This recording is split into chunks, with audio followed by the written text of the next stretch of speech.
थोड़ी कड़वी बात कह देता हूं मैं। दुनिया में भगवान ना होता तो इतना झगड़ा भी ना होता।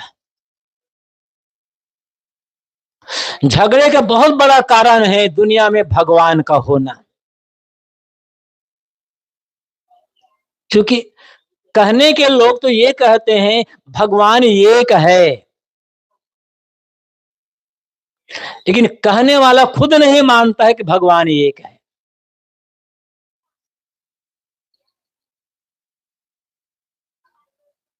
कहने वाला खुद समझ रहा है कि भगवान अनेक है। कहने जी भगवान तो एक होगा। जब भगवान एक है तो हिंदुओं का भगवान अलग, हिंदुओं का भगवान अपने को भगवान कहता है, ईश्वर कहता है, परमात्मा कहता है। मुसलमान खुदा अल्लाह कहता है और ईसाई परमेश्वर कह देता है। यदि ये कहा जाए कि वे नाम अलग अलग चीज तो एक ही है, जैसे पानी, जल, नीर, वाटर शब्द अलग अलग है, चित्त तो एक ही है। ऐसे ही ईश्वर, परमात्मा, भगवान, खुदा, गॉड, अल्लाह, परमेश्वर नाम अलग अलग है, चित्त तो एक ही है। जब चीज एक ही है तो मंदिर में जाकर के आप अल्लाह को उपासना करो, फिर फर्क क्या पड़ता है? जब चीज एक ही है तो मंदिर में जाकर के भगवान का नाम जपो, फर्क क्या पड़ता है? लेकिन क्या ऐसा होता है? मतलब हिंदुओं भगवान अलग, मुसलमानों भगवान अलग, ईसाइयों भगवान अलग, यहूदियों भगवान अलग और दूसरा भगवान अलग। जितने मत पंथ उतने भगवान हैं दुनिया में, और जितना आदमी ने झगड़ता ना उतना तो भगवान झगड़ रहे हैं दुनिया में। भगवान नहीं झगड़ता, भगवान के नाम पर आदमी झगड़ा कर रहा अपना अपना भगवान मान करके। और जिस आदमी को भगवान पर पक्का विश्वास हो जाएगा, वो मानता है कि भगवान है, खुदा या गॉड या अल्लाह है, पक्का विश्वास हो जाएगा, उसके दिल से नफरत, घृणा, हिंसा, कर्ता, विद्रोह का भाव खत्म हो जाएगा।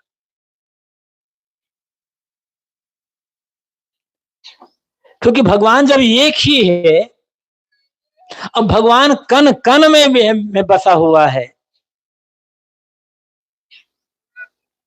ये विश्वास है कि भगवान कण कण में बसा हुआ है, तो जिससे तुम नफरत कर रहे हो उसमें भी तो भगवान है ना। किससे नफरत करोगे? किससे लड़ाई करोगे? कौन काफिर बन गया, कौन नास्तिक बन गया, कौन विधर्मी बन गया? सोचिए जरा, विचार करिए। जब कण कण में भगवान है तो जिसको तुम नास्तिक कर रहे हो उसमें भी भगवान है ना। हम भगवान नहीं मानते तो आपको तकलीफ क्या हो रही है? आपका कौन सा काम बिगड़ गया? हरिद्वार में एक बार हमारा गुरुदेव जी के संरक्षण में कुंभ मेला लगा था। एक महात्मा आगे गुरुदेव से शास्त्रार्थ करने के लिए जबरदस्ती। हम लोग कहा कि हम शास्त्रार्थ नहीं करना है, पूछना पाछना है तो आप पूछिए, हम बता सकते हैं। हम पूछे, आप बताना चाहे कुछ, हम कुछ है बता दीजिए। इसमें शास्त्रार्थ का करना नहीं, मुझे शास्त्रार्थ करना है। हल्ला हो गया, रोक दिया गया प्रशासन की ओर से। फिर उस महात्मा के कुछ चेले आ गए, हम जहां हमारा कैंप था वहां पर पुलिस वाले भी आ गए। तो उस महात्मा चेलों ने कहा, ये लोग भगवान को नहीं मानते। पुलिस ने कहा ये लोग भगवान को नहीं मानते तो तकलीफ भगवान को होगी ना, तुम कल लड़ने के लिए आ गए हो। हम भगवान को नहीं मानते तो तकलीफ भगवान को होना चाहिए ना। नहीं, तकलीफ भगवान को नहीं है, भगवान के चेलों को है, क्योंकि उन लोगों ने अपना अपना भगवान बना लिया है।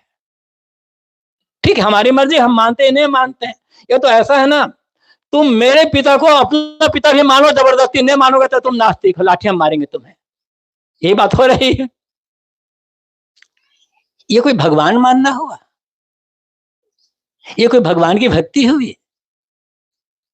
भगवान की भक्ति का या अल्लाह की भक्ति का, गॉड की भक्ति का अर्थ होता है मन का कोमल विनम्र बन जाना। सब भगवान के भगत हैं, सब भगवान ने पैदा किया है। ईश्वर वो तो सबका बनाने वाला है। घड़ी है भगवान, जब सब भगवान के बनाए हुए हैं तो सब आदमी आदमी तो भाई भाई हो गए ना। इसमें भाई भाई में काफिर कौन हो गया, नास्तिक कौन हो गया, विधर्मी कौन हो गया? नहीं, हमारे मोहल्ला वो नहीं आना चाहिए, हमारे मठ में वो नहीं आना चाहिए, हमारे यहाँ वो नहीं आना चाहिए। अपने गुरु को समझ पाए हो, अपने भगवान को, अपने देवता को समझ पाए हो, सबसे बड़ी बात अपने दिल को समझ पाए हो। ये समझ लेना, चाहे गाली किसी के नाम पर दो, किसी के नहीं, ये नास्तिक और विधर्मी और काफिर और निगुरा, ये सब कहना कमजोर आदमी का लक्षण है। बलवान आदमी कभी किसी को गाली नहीं देगा। जिससे अपनी साधना पर विश्वास है, अपने ज्ञान पर विश्वास, जैसे अपने गुरु को समझा है, ऐसे जैसे अपने भगवान को समझा है, उसकी जबान से गाली नहीं निकलेगी। गाली निकलने का अर्थ है न उसने भगवान को समझा, न ज्ञान को समझा, न गुरु को समझा, न धर्म को समझा, और भीतर से कमजोर, उसे अपनी कमजोरी प्रकट होने का डर है। इसलिए वो दूसरे को विधर्मी, नास्तिक, निगुरा और पता नहीं क्या कहा करके धमकाना चाहता है। इंसानियत ही भूल गए। भगवान के भगत बनो या ना बनो, कम से कम इंसान बन जाए। भक्त बन जाना, पुजारी बन जाना या तमाम बन जाना बड़ा सरल है, कठिन है इंसान बनना। दुनिया में आज एक से एक अच्छे डॉक्टर हैं, अच्छे इंजीनियर, अच्छे वकील, अच्छे नेता, अच्छे जज, अच्छे मंत्री, अच्छे पुजारी, अच्छे सत्संगी और अच्छे धर्म कर्म करने वाले मिलेंगे। इंसान कहाँ है दुनिया में? इंसानों की तो कमी है। एक महात्मा ऐसे ही लगभग इसी समय समझ लो, अपने एक हाथ में जलती हुई लालटेन लेकर, खुला प्रकाश है सूरज का, और उस दोपहरी के समय में अपने हाथ में एक जलती हुई लालटेन लेकर एक चौराहे पर कुछ खोज रहे थे।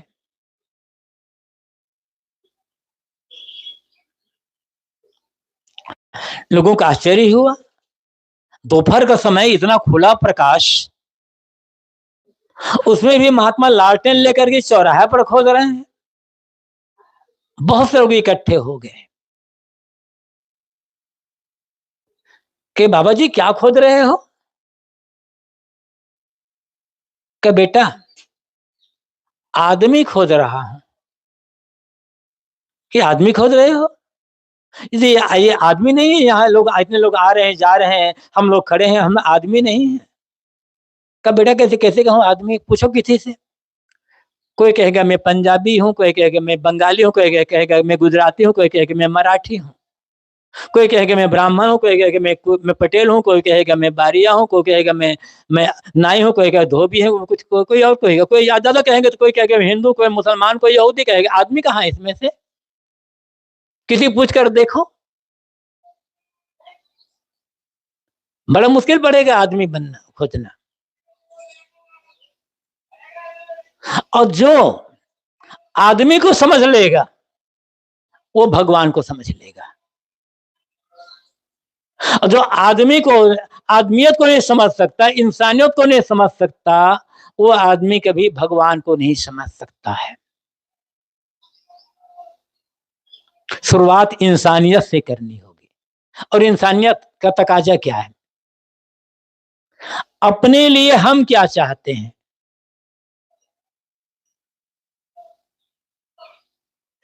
तो जो हम अपने लिए चाहते हैं क्या वही हम दूसरों के साथ कर रहे हैं? और जब हम अपने लिए जो चाहते हैं दूसरों के साथ नहीं कर पा रहे हैं, तो इंसानियत कहाँ रह गई? पूजा या भक्ति कहाँ रह गई फिर?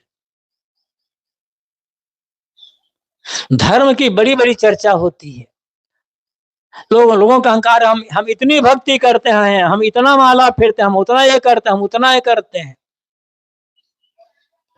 दूसरों के साथ व्यवहार क्या है आपका है? ये दूसरों के साथ हमारा व्यवहार क्या है, इस पर सोचने की बात है। आप माला फेरते हैं, अच्छी बात है। किसी ने आपके साथ जबरदस्ती नहीं किया है तुम्हें माला फेरना होगा।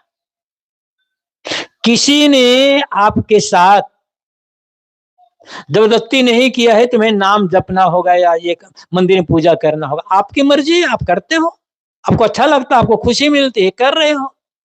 तो अहंकार क्या इसका भाई? किस लिए अहंकार करते हो? हम इतने घंटे ध्यान करते हैं, हम इतने घंटे पूजा करते हैं, कोई डंडा मार रहा है आपको इतने इतना करने के लिए? आप अपनी मर्जी से कर रहे हो ना, तो अपनी मर्जी से कर रहे हो, अपनी भलाई के लिए कर रहे हो, अपने कल्याण के लिए कर रहे हो, तो अहंकार क्यों इसका? और अहंकार कर रहे हो, हम इतना माला जपते हैं, इतने हैं, इतना नाम जपते हैं, इतनी पूजा करते हैं, इतना ध्यान करते हैं, मतलब कुछ नहीं करते, दिखाने के लिए कर रहे हो। लोग हमें माने, लोग हमें भगत कहें, हमारे पुजारी कहें, हमें धार्मिक कहें, हमें सत्संगी कहें, उसके लिए कर रहे हो ना। एक आदमी, एक बड़ा सा मंदिर था, बड़ी भीड़ होती थी। एक आदमी, एक सेठ भी रोज मंदिर जाता था, रोज घंटा 2 घंटा वहां मंदिर में गुजारता था। लोग समझते थे कि सेठ तो बड़े धार्मिक आदमी हैं, अपना दुकान दुकान का व्यापार का काम छोड़ करके 2-2 घंटा मंदिर में यहाँ रहते हैं, लोगों से कितना बढ़िया बात करते हैं। कई साल हो गए करते करते।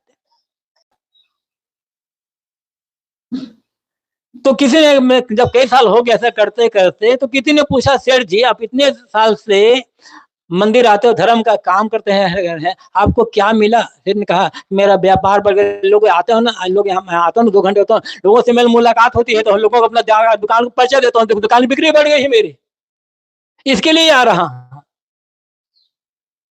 ये कोई धर्म है वह क्या? धर्म जीवन उतरना चाहिए, और धर्म उतरने का अर्थ है इंसान बनना। धर्म उतरने का अर्थ है दूसरों के साथ वह व्यवहार जानबूझकर कभी ना करना जो व्यवहार हम अपने लिए नहीं चाहते हैं। इतना कर ले, अब सेवा ना करो, किसी की सेवा मत करो। वैसे कहा गया है सेवा धर्म है, सेवा करना चाहिए, अच्छी बात। लेकिन निवेदन यह है आप किसी की सेवा ना करें, केवल इतना कर ले, दूसरों को तकलीफ देना, दूसरों के साथ दुर्व्यवहार करना, दूसरों से गलत बोलना छोड़ दीजिए, तकलीफ अपने आप सेवा हो जाएगी। न तन से, न मन से, न वचन से, किसी भी प्रकार से दूसरों के साथ गलत व्यवहार करना छोड़ दें, दुख देना छोड़ दें, दूसरों को धोखा देना छोड़ दें, अपने आप धर्म हो जाएगा, अपने आप सेवा बन जाएगी। और यहां हो क्या रहा है? धर्म के नाम पर, ईश्वर के नाम पर, भक्ति के नाम पर पता नहीं हम क्या क्या कर रहे हैं। बड़े भगत हैं, इतने माला गले में पहने हुए हैं, तमाम अंगूठी पहने हुए हैं, बड़ा यहाँ मंगल, यहाँ क्या वो जो धागा बांधते हैं ना, लाल लाल पीला धागा, वो भी खूब बांधे हुए हैं, 2-2 घंटा पूजा भी कर रहे हैं। लेकिन बिना खुदले काम नहीं करना है। बहुत पूजा करने के बाद भी 2 नंबर का माल बेचना है, मिलावटी सामान बेचना है। क्योंकि जानते हो ऐसा क्यों? जब तक इंसान से दुश्मनी नहीं की जाएगी तब तक भगवान की भक्ति नहीं हो सकती है। भगवान की भक्ति करना है तो इंसान से अधिक दुश्मनी करो। पता नहीं कैसी भक्ति उनकी, कैसा धर्म उनका है। इसलिए मैंने कहा था, जो थोड़ा भी धर्म की समझ रखता हो, जिसके पास थोड़ी भी इंसानियत की समझ हो, भगवान की या अल्लाह खुदा गाड की समझ हो, उसका जीवन एकदम बदल जाएगा। सारी कठोरता, सारा अहंकार, सारा दुष्कर्म अपने आप समाप्त हो जाएगा। कहा यह जाता है, भैया आदमी से छिपा सकते हो, भगवान से नहीं छिपा सकते। भगवान तो सर्वांतर्यामी है और कण कण में व्याप्त है।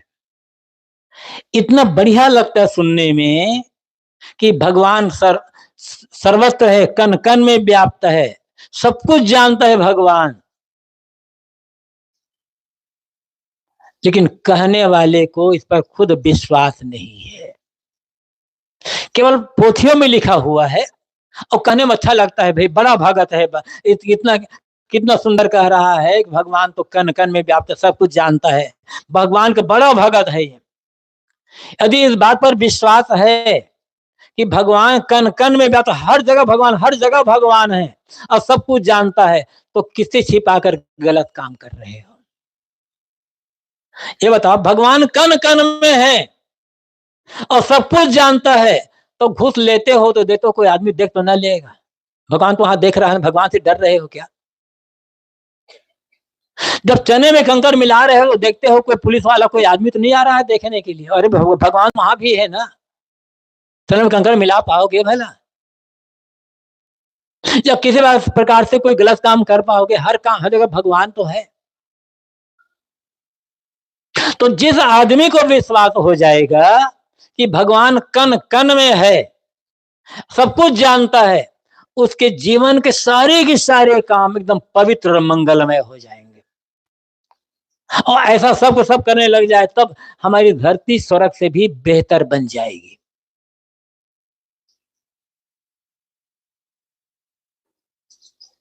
हम मरने के बाद स्वर्ग की कल्पना करते हैं।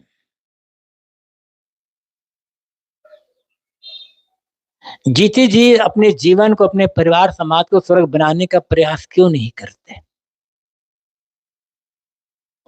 और हमारे जिस कर्म से, जिस व्यवहार से, जिस आचरण से,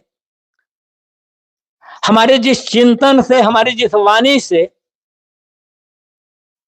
हमारा जीवन स्वर्गमय बन जाए, सुखद शांतिमय बन जाए, हम परिवार वालों को प्रसन्नता दे सकें, निश्चिंतता दे सकें, आनंद दे सकें और अच्छे समाज का निर्माण कर सकें, उसी का नाम भक्ति है, उसी का नाम धर्म है, उसी का नाम सत्संग है। बाकी तो केवल किताबी है सब। लेकिन किताब में लिखा है, हमने उसको सच मान लिया, जीवन को सुधारने का काम हमने नहीं किया। कैसे शांति से जिए, इसके लिए हमने काम नहीं किया। तो शुरू में मैंने प्रश्न किया था कि हम जी रहे हैं, क्यों जी रहे हैं, उद्देश्य क्या है जीने का? यदि कमाना, खाना, बाल बच्चे पैदा करना, ये उद्देश्य, ये जीवन है, तो जानवर भी जी रहा है, बल्कि हमसे बेहतर जी रहा है। कम से कम लड़ता झगड़ता तो नहीं है ना। आज जो कुछ भी हम शिकायत करते हैं, जमाना बहुत बिगड़ा, जमाना बहुत बिगड़ गया, उसका दोषी आदमी ही है।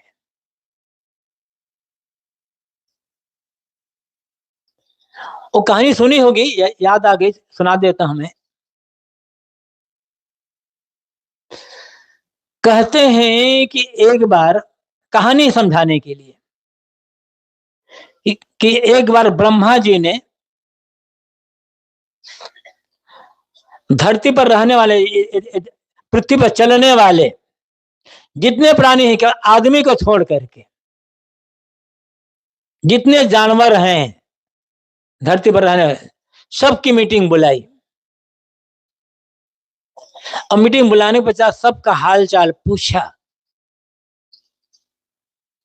और पूछने के पश्चात ब्रह्मा जी ने उन जानवरों से पूछा, ये बताओ दुनिया में कौन सा ऐसा प्राणी है यदि मैं दुनिया से वापस बुला लूं तो तुम लोग बड़े आराम के साथ रह लोगे। तो जितने जानवर हैं सब ने हाथ जोड़कर, भगवान आप केवल आदमी भर बुला लो अपने पास, बाकी हम आराम से जी लेंगे, हमें खतरा नहीं है किसी से। अच्छा, चला गया। अब फिर उसके पश्चात आकाश उड़ने वाले जो पक्षी हैं उन सबको भी मीटिंग बुलाई ब्रह्मा जी ने, सबसे हाल चाल पूछा। फिर उनसे भी पूछा कि भगवान, उनसे पूछा आप बताओ किसको बुला लें दुनिया से, आप भगवान आदमी बुला लो।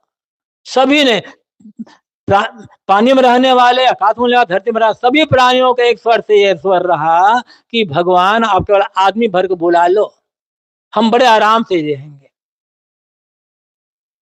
आज आदमी को आदमी से नहीं, आदमी से सब जानवरों को खतरा। उनमें से जानवरों ने भी कहा भगवान भले आपने आदमी बनाई है लेकिन सावधान रहना, आदमी से आपको धोखा दे देगा।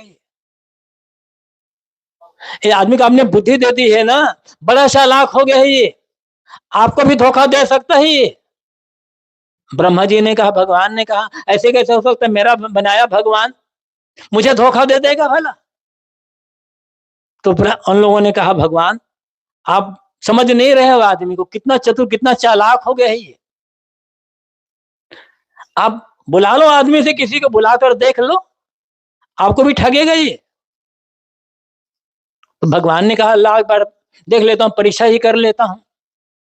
तो भगवान सोच में पड़ गया किसको बुलाऊं कि जो मुझे धोखा ना दे सके। सोते सोते भगवान ने सोचा ये जो खेडूत है ना, किसान, उनको बुलाता हूं। ये बड़ा भोला भाला होता है, कम पढ़ा लिखा भी होता है, दिन भर अपने खेती किसानी में काम करता है, छल छदमनी जानता है, इसको बुला लेता हूं। बुलाया भगवान को, भगवान ने किसान को पूछा, वो भाई क्या हाल चाल है? भगवान सब बढ़िया है। तो तुम क्या चाहते हो? किसान का, भगवान मैं क्या चाहता हूं, मैं तो किसान हूं, आप समय से अच्छी वर्षा करें, समय से सारी सारी ऋतु समय से हो और मेरी फसल बढ़िया हो जाए, बस मैं तो इतना चाहता हूं, मुझे और किसी लन फन से मतलब नहीं है। मैं खेडूत हूँ, किसान हूँ, मुझे फसल अच्छी चाहिए बस, ताकि मैं भी खा सकूं, लोगों को खिला सकूं और समाज के लोगों को खिला सकूं। भगवान ने कहा ठीक है। भगवान ने कहा अच्छा ये बात है, तो मुझे क्या दोगे तुम्हारी फसल अच्छी हो जाएगी? तो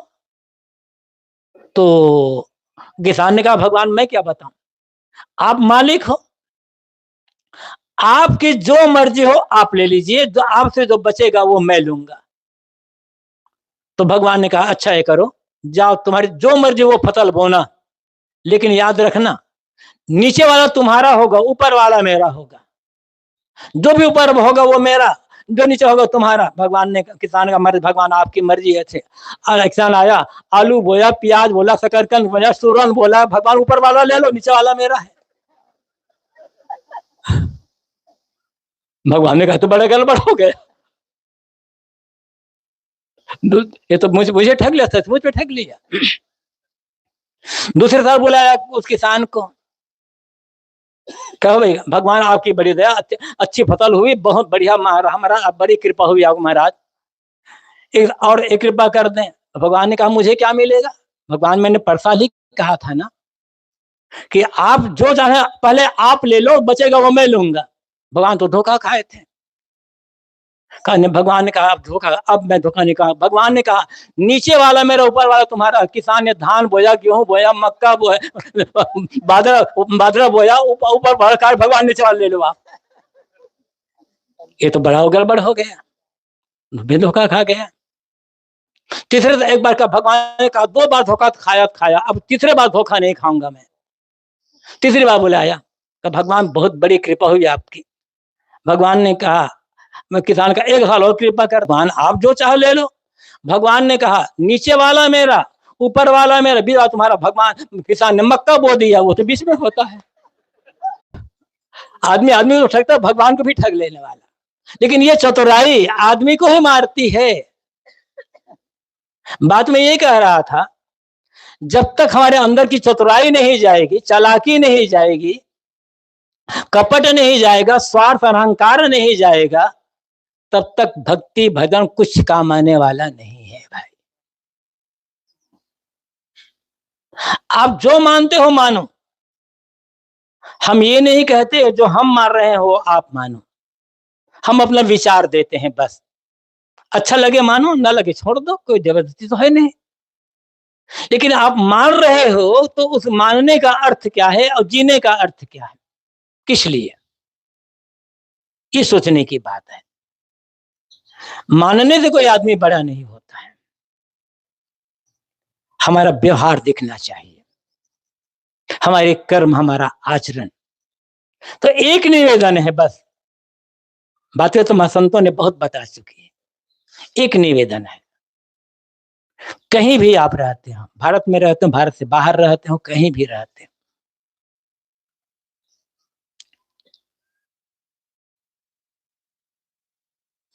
एक निवेदन है, आप जिसकी पूजा करते हो आपकी मर्जी है, लेकिन एक संकल्प, एक निश्चय, जो बीत गया वो तो बीत गया, और लौट करके नहीं आ सकता है। आगे जीवन कब तक है कोई ठिकाना भी नहीं है। तो एक संकल्प, एक निर्णय कर लेना है, आज के बाद हम ऐसा जीवन जिएंगे कि जानबूझ करके अपने तन मन वचन से मैं किसी को धोखा नहीं दूं, किसी को दुख, किसी को तकलीफ नहीं दूं, किसी को हानि नहीं पहुंचाऊंगा। इतना कर ले बस। सारी भक्ति, सारा धर्म, सारी पूजा, सारा कर्मकांड इतने में समाहित हो जाएगा। अब फिर अब जिसकी पूजा करते हैं करते रहें। जीवन का बदलाव पहले सोच का बदलाव होगा, विचार का बदलाव होगा, अपने विचार बदलना होगा। क्योंकि विचार जब बदलेगा तो व्यवहार बदलेगा, कर्म बदलेगा, और जब कर्म बदल जाएगा, व्यवहार बदल जाएगा, तो हम भी सुखी रहेंगे, सामने वाले भी सुखी रहेंगे।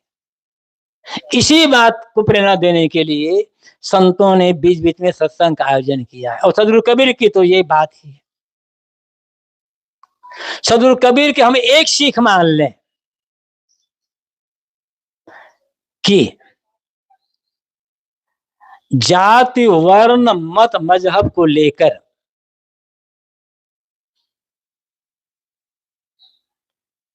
आदमी आदमी में भेदभाव नहीं करना है। जो आदमी आदमी में भेदभाव करेगा वो धर्म भगवान को समझ नहीं सकता है। सदगुरु कबीर ने जोड़ने का काम किया।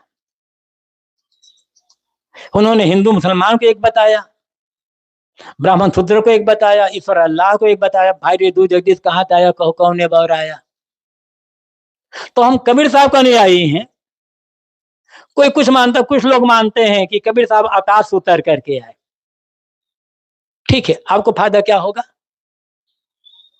कबीर साहब आकाश उतर कर आए तो आपको फायदा क्या होगा, समाज को फायदा क्या होगा? कुछ लोग मानते हैं कि कबीर साहब माता पिता से पैदा हुए, तो आपको लाभ क्या हो गया? कबीर साहब आकाश उतर करके आए कि माता पिता से पैदा हुए, इस पर जोर देना है, या कबीर सदगुरु कबीर ने जो संदेश दिया है उस पर जोर देना है? कबीर साहब सत्पुरुष थे, सब परमात्मा थे, हमारा कल्याण हो जाएगा इससे मानने से?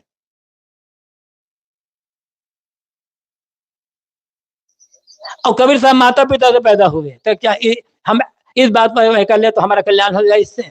सदगुरु कबीर की वाणी से हमारा कल्याण होगा, उनके उपदेश से कल्याण होगा, या वो अवतारी थे कि इंसानियत है, इससे हमारा कल्याण होगा।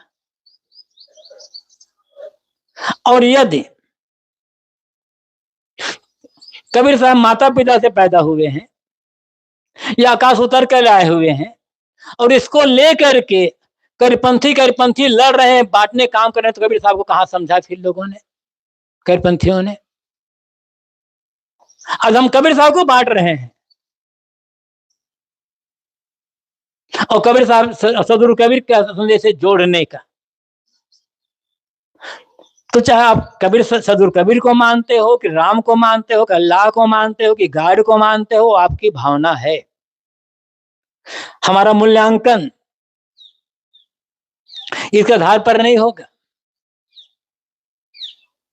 हम आग को छूते हैं, आग पकड़ते हैं, तो आग सोचे कि भाई ये तो करीपंथी है, इसको तो नहीं जलाऊंगी मैं। जो कबीर साहब को नहीं मानता है ना, उसको जलाऊंगी। आग तो आग होती है, नियम नियम होता है। अच्छा करेंगे जीवन अच्छा बनेगा, बुरा करेंगे जीवन बुरा बनेगा। और यदि जाति को लेकर, वर्ण को लेकर, संप्रदाय को लेकर के, रुपये पैसे को लेकर के, आकाश पाताल को लेकर के, माता पिता को लेकर के, हम अपने से भिन्न विचार वालों के लिए, भिन्न धारणा वालों के लिए, भिन्न मान्यता वालों के लिए अपने मन में नफरत, बैर विरोध, हिंसा, ईर्षा और द्वेष का भाव बनाकर रखते हैं, तो हम कबीर साहब को नहीं समझ पा सकेंगे। कबीर साहब का संदेश प्रेम का संदेश है। सदगुरु कबीर का संदेश इंसानियत का संदेश है। सदगुरु कबीर का संदेश जोड़ने का संदेश है। चाहे कोई करीपंथी हो या ना हो, जो इंसानियत को जी रहा हो, जो प्रेम का संदेश दे रहा हो, जिसके मन में प्रेम है, प्रेम का व्यवहार है, और जो जोड़ने का काम कर रहा हो, वही सदगुरु कबीर का असली अनुयायी है। बाकी तो केवल केवल बात में हम लोग कबीर साहब का अनुयायी बन चुके हैं। इस बात पर जोर देने की आवश्यकता है। इसलिए आप जहां भी रहते हैं, हम जहां भी रहते हैं, जो भी मानते हो, आपका विश्वास मेरा विश्वास, इस विश्वास को लेकर लड़ने की आवश्यकता नहीं है। आवश्यकता है समन्वय की, आवश्यकता है प्रेम की, आवश्यकता है जोड़ने की, और जोड़ करके एक अच्छे मानव समाज का निर्माण करने की, अच्छे दुनिया बनाने की आवश्यकता है। इसी के लिए धर्म है, इसी के लिए भक्ति है, इसी के लिए सत्संग है, इसी के लिए सदगुरु कबीर का संदेश है। हम सब किस बात पर ध्यान देने की जरूरत है। आप लोगों ने मेरी बात को ध्यान से सुना, बहुत बहुत आभार। अपनी वाणी को विराम। बोलिए सदगुरुदेव की जय।